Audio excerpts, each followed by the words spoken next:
ሰላምና ጤና ባላችሁበት ቦታ ሁሉ ይብዛ። የተወደዳችሁ የያሮስ 2 ቤተሰቦቻችን እንዴት አላችሁ? እንዴት ቆያችሁ? እንዴት ሰነበታችሁ? ያሮስ 2 ተጀምሯል።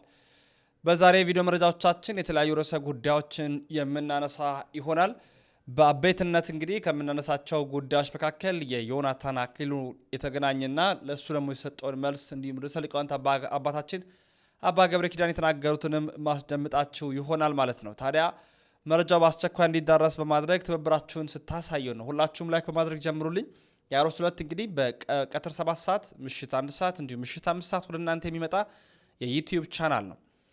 ከሰሞኑ ቅዱስ ጊዮርጊስን ሲናገር የነበረ እንዲሁ ደግሞ ስራ አያጸድቅም ሲል የነበረ አባቶችን ሲዛልፍ የነበረ ዮናታን ተነስቷል። ሁል ጊዜ ሲኖዶስ ስብሰባ ሲመጣ፣ ምልአተ ጉባኤ ሲመጣ፣ አባቶቻችን ሊቃነ ጳጳሳት ሀገር ቤት ሲገቡ አብሮ የገባ ይመስል ሰይጣን አይለየንም ሁል ጊዜ ማለት ነው። እና ዮናታን ደግሞ የሰሞኑ ሌላ ርዕሰ ጉዳይ ወይ ደግሞ ክፉ መንፈስ ሆኖ ወጥቷል፣ የታየ ይገኛል። አሁንም ቤተክርስቲያን ነው የሚናገረው፣ የሚነካካው፣ አጀንዳ መሆን የሚፈልገው፣ ርዕሰ ጉዳይ መሆን የሚፈልገው በክፉ ነገር ማለት ነው። ከሰሞኑም ተነስቷል። ለዛ የተሰጠውን መልስ እሱ የተናገረውን መልእክት እናደምጥና የምንመለስ ይሆናል። ግን ላይክ አድርጉ፣ ሼር አድርጉ። ምንድነው? ጊዮርጊስ ተሰነጠቀ፣ ተገዘገዘ። ለራሱ ነው የተገዘገዘው፣ ለራሱ ነው። ይቅርታ አድርጉልኝ፣ ሐዋሳም እንዲህ ብያለሁ። ወጣት ስለሚበዛ ይሄንን ቃል ልጠቀመው። ጊዮርጊስ ምንድነው? ተገዘገዘ፣ ተሰነጠቀ፣ በመጋዝ ተሰነጠቀ፣ ተፈጨ ይሏል። ታዲያ ጊዮርጊስ ይሄን ቃል ስጠቀም ለሃጃው ነው የተገዘገዘው፣ ለኔ አይደለም። ለኔ የተዋረደ አንድ ብቻ እርቃኑን በሰማይና በምድር ፊት የተንጠለጠለ አንድ ብቻ ነው። ለኔ የተገረፈ አንድ ብቻ ነው። ለኔ ደሙን ያፈሰሰ አንድ ብቻ ነው። እዚህ ትምህርት ውስጥ ተቅማጥ ይዘህ መግባት አትችልም። እዚህ ትምህርት ውስጥ ላብ ይዘህ መግባት አትችልም። ኢየሱስ ያድናል የሚል ሰው ካለ አሜን ይበል። ጳውሎስን ሃይማኖት ሊያድነው ካልቻለ ማንንም ሃይማኖት ሊያድነው አይችልም። ጳውሎስ ማለት 613 የኦሪት ሕግ በቃሉ አጥንቶ የሚጠብቅ፣ በሳምንት 3 የሚጾም፣ በቀን 3 የሚጸልይ፣ በዓመት 3 አስራት የሚሰጥ ፈሪሳዊ ነው። ማንም እንደ ጳውሎስ ያለ ሃይማኖተኛ የለም። ጳውሎስ አሁን አንዳንድ ሰዎች ሰርተው ለመስደቅ ጥረት ያደርጋሉ። መቼም አይሰጥህም። እያንዳንዱ ለስራው ይጠየቅበታል። ነገሩ ከ5 ዓመት በኋላ ታስተካክላለህ ብለን እንጠብቃለን፣ ተስፋ እናደርጋለን። እኔ ቆይ አትስሙ፣ ስሙ። ምን እንደምታስተምራችሁ ወይ በደንብ አብራራላችሁ። ከ5 ዓመት በኋላ በቃ ተሳስቼ ነበረ ያኔ ከእመቤታችን ስጋ አልነሳም ብዬ አስተማርኩት ስህተት ነው እና ከ5 ዓመት በኋላ ስላወቅኩኝ ከእመቤታችን ከእናቱ ስጋ ነስቷል ብለህ እንዳስተማርከው እምነት ብቻውን በራሱ የሞተ እንደሆነ ደግሞ ታስተምራችኋለህ ብዬ አስባለሁ። ከ5 ዓመት በኋላ እንጠብቃለን። እስኪ በምናቸው ነው ክርስቶስ የሚመስሉት? ክርስቶስ እኮ ማንንም የማይነቅፍ ጭምት ነው። ማንንም የማይነቅፍ፣ ፈሪሳውያንን እንኳን የማይሳደብ፣ የጧፍ ኩስታሪ የማያጠፋ፣ የተቀጠቀጠ ሸንበቆ የማይሰብር ፍጹም ህዱ ነበረ። ዝም የሚል እያወቀ ያላወቀ የሚመስል መኑ ጸፋከ እየተባለ የሚሰለቁበት ወታገሰ ምራቅ ርኩሰ ተብሎ የተነገረልን ወይ ጭምትነቱ የለ ወይ ትትናው የለ። ክርስቶስ ከአብ ጋር አንድ አምላክ ሲሆን አብ ይበልጠኛል ይላል። አባቶቼ ይበልጡኛል በሉ ለማለት ነው። የአሁኖቹ መጥተው ማርያምን እንበልጣታለሁ ማለት ነው የቀራቸው። እኩል ነኝ እስቲ በሞት ያፈርሰውን ይውልኝ። አሁን ያሉ ዛሬ ያሉ በምድር ላይ ያሉ ፓስተሮችን እስቲ እንደው በመጽሐፍ ቅዱስ ካለው የሚበልጣችሁ አንድ ሰው ንገሩ ይባል የለም። አንድ የሚበልጣችሁ ሚካኤል አይበልጣቸው፣ ገብርኤል አይበልጣቸው፣ ዳዊት አይበልጣቸው፣ አብርሃም አይበልጣቸው፣ ጳውሎስ አይበልጣቸው፣ ድንግል ማርያም አትበልጣቸው። የሚበልጣቸው አብ ብቻ ነው። ክርስቶስም ወንድማቸው ነው። በእነሱ ሎቱ ስብሐት። የሚበልጣቸው ማንን? ከየት የመጡ ናቸው እነዚህ? ምልክታቸው የዲያብሎስ ልጆች ምልክታቸው ትዕቢት። እስኪ ትዕቢት በሉላችሁ በሉ እንጂ ንገሩኝ። ክርስቶስ ማን ያለ? አብ ከኔ ይበልጣል። እስኪ አብ ከኔ ይበልጣል በሉ። አንድ እንደሆነ ግን አብ አነ ወአብ አሐዱ ነን፣ እኔና አብ አንድ ነን አላለም ብሏል። እኔና አብ አንድ ነን ብሎ አንድ ከሆነ አባቴ ይበልጠኛል ያለ ለምንድን ነው? ከአባቶቼ እኔ አንሳለሁ በሉ ለማለት ነው። ከየትኛውም በላይ ናቸው። የሚሰማቸው ካገኙ ሲኖዶሱ ግድ የለም። እግዚኦ ሰማይና ምድር እኮ ይደነግጣሉ። ክርስቶስ ተመልከቱ፣ አንከሩ ሐራ ልዑላን ተመልከቱ፣ ሶበሬ ወለሳት ግሩም እንዘ ይትላክ ላርዳይሁ ወይ ቀንት አውቀይሁ። አስደናቂው ግሩም እሳት እሱ ድሪቶ ታጥቆ የደቀ መዛሙርቱን እግር ሊያጠብ በተጎነበሰ ጊዜ መላእክት ደነገጡ ነው፣ አደነቁ ነው። አምላክ የፍጡርን እግር ሲያጥብ እነሱ የድንግል ማርያምን ጫማ ለመሳም አንሰግድም ይላሉ።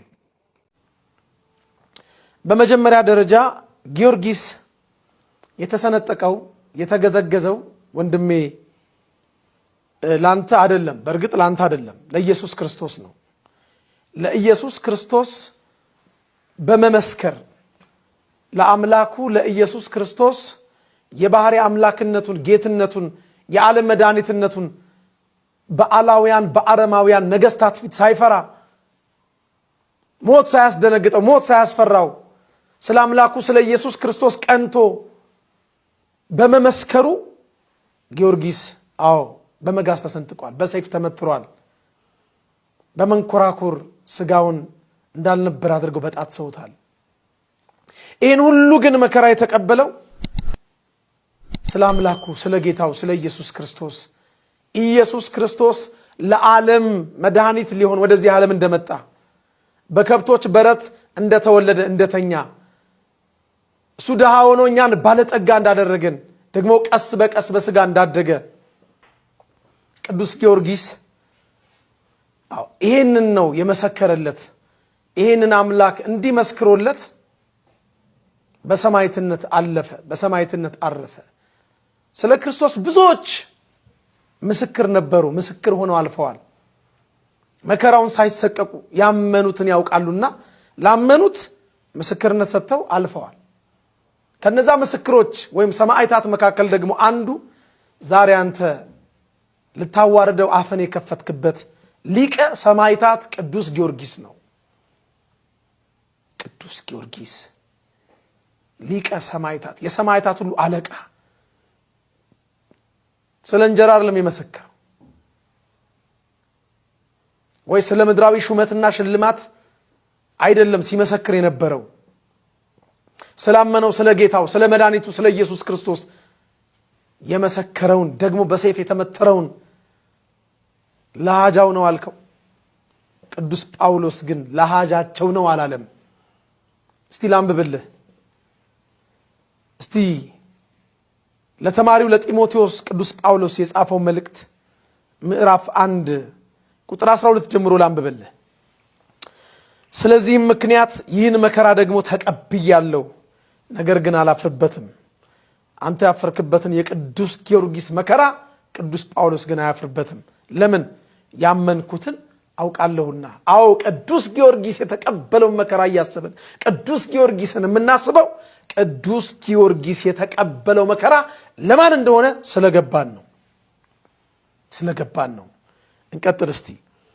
የሰጠሁትን አደራ እስከዚያን ቀን ድረስ ሊጠብቅ እንዲችል ተረድቻለሁ አለና እዛው ሁለተኛ ጢሞቴዎስ ምዕራፍ 2 ቁጥር 1 ጀምሮ ደግሞ ለተማሪው ለጢሞቴዎስ በወንጌል ለወለደው እንዲህ ብሎ ይመክረዋል። እንግዲህ ልጄ ሆይ አንተ በክርስቶስ ኢየሱስ ባለው ጸጋ በርታ።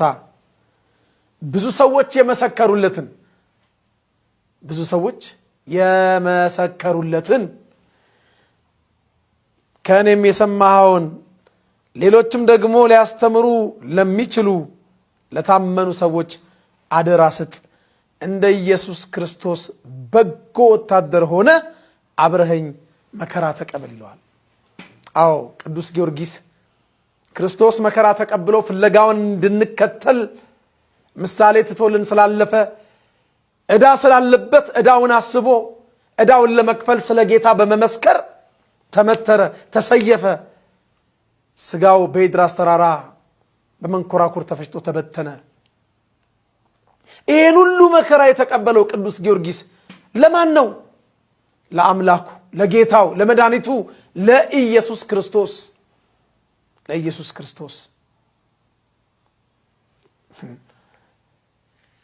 ወንድሞቼ ሆይ ዕዳ አለብን ይላል የእግዚአብሔር ቃል።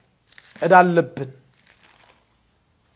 አዎ አምላካችን ጌታችን መድኃኒታችን ኢየሱስ ክርስቶስ የተቀበለው መከራ ለኛ ዕዳ ነው። የተተፋበት ምራቅ ለኛ ዕዳ ነው። የተመታው ራሱ የተቀጠቀጠበት መቃ ለኛ ዕዳ ነው። ዕዳ አለብን። በጥፊ እየመቱ የዘበቱበት መስቀል አሸክመው እርጥብ እንጨት አሸክመው ያን አቀበት ያወጡት ላቡ ሳይሆን ደሙ እየተንጠባጠበ ያን ተራራ የወጣው ለኛ ዕዳ ነው። እንመሰክርለታለን። ስጋው አልቆ አጥንቱ ነጭ በረዶ እስኪመስል የተገረፈው ግርፋት ለኛ ዕዳ ነው። ዕዳ ነው። ብድር አለብን። እንመልስለታለን አቅማችን በፈቀደ መጠን። የተቸነከረው ችንካር የቀመሰው ሐሞትና ከርቤ መራራው ለኛ ዕዳ ነው። የተወጋው ጎኑ ለኛ ዕዳ ነው። ሮሜ 8 ቁጥር 12 ላይ እንግዲህ ወንድሞቼ ሆይ ዕዳ አለብን ይላል።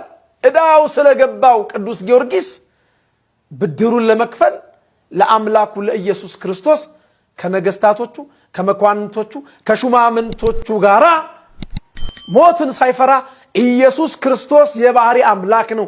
ኢየሱስ ክርስቶስ የዓለም መድኃኒት አዳይ ነው። ኢየሱስ ክርስቶስን እንዲያምኑ ኢየሱስ ክርስቶስን እንዲቀበሉ በመመስከር ሰማዕት ሆነ። ሰማዕት ማለት ምስክር ማለት ነው። ምስክርነቱም ለኢየሱስ ክርስቶስ ነው። እንዴት የኢየሱስ ክርስቶስን ምስክር ቅዱስ ጊዮርጊስ የተገዘገዘው የተሰነጠቀው ለኔ አይደለም ለኔ የሞት አንድ ብቻ አለ ብለህ አፍህን ለመክፈት ደፈርክ ወንድሜ። እንደተከታተል ነው የፕሮቴስታንቱ ቤተ እምነት ዕለት ዕለት የወደቀ የመጣ ነው። በዛው ደረጃ ግን ዘንዶ አፍ ተሰጥቶታልና አፍ የሚከፍት ክፉ ንግግሮችን የሚናገር ጽርፈት የተሞሉ ናቸው። አንዱ ደሞና ዋነኛው ማሳያ ደግሞ ይሄ የምታረምጡት የተከታተላችሁት ምናልባትም እንዲህ ከቀጠለ ወደፊት የምናየው ሰው ዮናታን አክሊሉ ነው። ለዛ በሚመስል ሁኔታ አባቶቻችን የሰጡትን መልስ ተከታትለናል። ወንድማችሁ ብራቱ ነኝ። እንዲህ አይነት መረጃዎችን ማስረጃ ከመረጃ ጭምር እያስደገፍኩ ያቀረብኩላችሁ ይገኛለሁ። ላይክ በማድረግ ሼር በማድረግ አጋርነታችሁን ትብብራችሁን ታሳዩት ዘንድ በትህትና እንጠይቃችኋለን። ወንድማችሁ ልዑል መብራቱ ነኝ። ያሮስ የእናንተም የእኛም ነው።